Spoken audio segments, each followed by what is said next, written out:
Harmanpreet Kaur. Today I am presenting on brain cancer. Brain cancer is a malignant growth of abnormal cells in the brain that invade and damage nearby tissue. It is a major health concern because even a small tumor can cause serious neurological problems such as headache, seizures, memory loss, or weakness, and many more. Many forms tend to recur after treatment. For practical nurses, understanding brain cancer is important because we are directly involved in neurological assessments, seizure precautions, pain management, medication administration, and supporting both patients and families. Brain cancer may begin as a primary tumor in the brain or spread secondarily from cancers in other organs like lungs or breast. The prognosis is often poor, especially in aggressive types such as glioblastoma.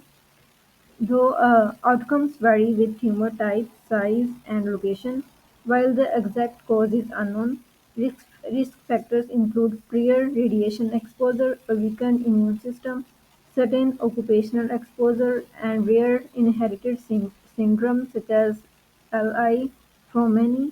Most cases are sporadic, but these factors may predispose some individuals. It is important for nurses to understand the background, risk factor, and health history because brain cancer significantly impacts survival, quality of life, independence, and making early recognition and safe care essential. My case scenario is about Mr. Sham, a 45-year-old male. He presented with severe headache rated 8 out of 10, along with seizure activity and an unsteady gait that has been affecting his balance. His family history is significant as his grandfather had a brain tumor diagnosed at age 17. Mr. Sham currently works as a nurse, which means his symptoms greatly impact his ability to perform daily activities and maintain safety. These symptoms are consistent and with common early presentations of brain cancer and require further investigation and nursing assessment. Brain cancer remains a relatively rare uh, but serious diagnosis. According to the Canadian Cancer Society in 2024, it was reported that about 3,300 Canadians would be diagnosed with brain cancer and approximately 2,600 would die from it. Breaking it down by gender, about 1,850 men and 1,400 women were expected to be diagnosed, with 1,500 men and 1,100 women dying from the disease. Here in PEI, brain cancer is less common but still significant. In 2023, PEI reported about 50 new cases with 10 deaths. Headache, seizures, and unsteady gait, the nursing assessment is focused. For the headache, I asked about severity, location, duration, and associated symptoms like nausea or vision changes because worsening pain may suggest increased intracranial pressure.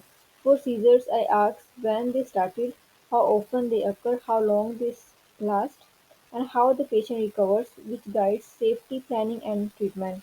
For unsteady gait, I asked when balance problems begin, any falls, and any limb weakness to identify mobility needs and fall risk.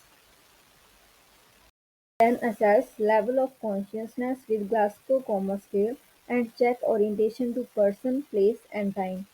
Declining scores or new confusion can indicate brain swelling. I assess speech and language by simple conversation, naming objects, following commands, and repetition to detect aphasia. I check pupils for size and light reactivity because unequal or fixed pupils may indicate increased intracranial pressure or brainstem involvement. I test sensory function with light touch and sharp dull comparing both sides to identify sensory loss and injury risk. I also observe appearance, balance, mood and behavior to understand daily impact and emotional status, and I monitor vital signs and pain to track complications. Together these assessments detect changes early and prevent injury and guide safe effective nursing care. To diagnose brain cancer, CT, MRI, and biopsy are all important. A CT scan is usually the first step because it is quick, widely available, and often used in emergencies. CT uses special X-rays taken from different angles and a computer combines them into three-dimensional images. This shows the tumor's location and size as well as swelling or bleeding in the brain. However, a CT scan can only show that a mass is there. It cannot confirm if it is a cancer. An MRI takes longer but provides much more detail. Instead of X-rays, MRI use strong magnets and radio waves to create highly detailed 3D pictures of the brain.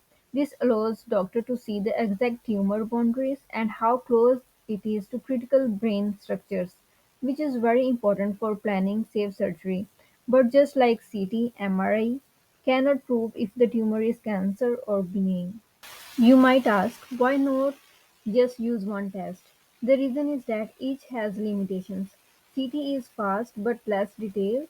MRI is very detailed but it takes longer and is not always available in emergencies and can't be used in some patients with metal implants.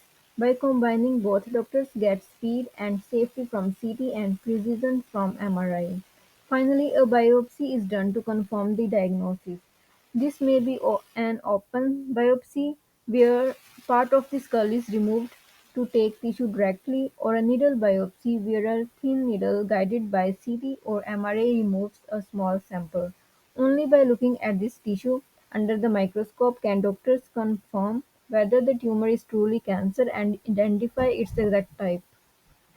The main treatments for brain cancer include surgery, radiation therapy, and chemotherapy. Surgery works by physically removing as much of the tumor as possible. This reduces pressure in the skull and relieves symptoms like headache, seizures, and unsteady gait. Even if the whole tumor cannot be removed, partial removal can still improve outcomes and make other treatments more effective. Radiation therapy uses high-energy beams such as X-rays or protons to damage the DNA of cancer cells so they cannot divide and grow. It is often given after surgery to kill any leftover cancer cells or as the main treatment when surgery is not possible. Radiation can be precisely targeted to limit harm to healthy brain tissue.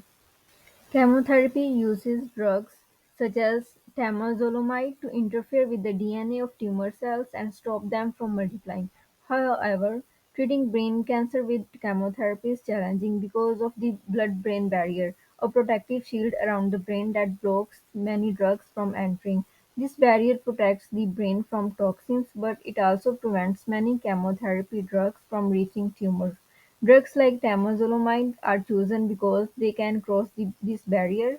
In most cases, patients receive a combination of these treatments, such as surgery followed by radiation and chemotherapy, to improve survival, control symptoms, and maintain quality of life.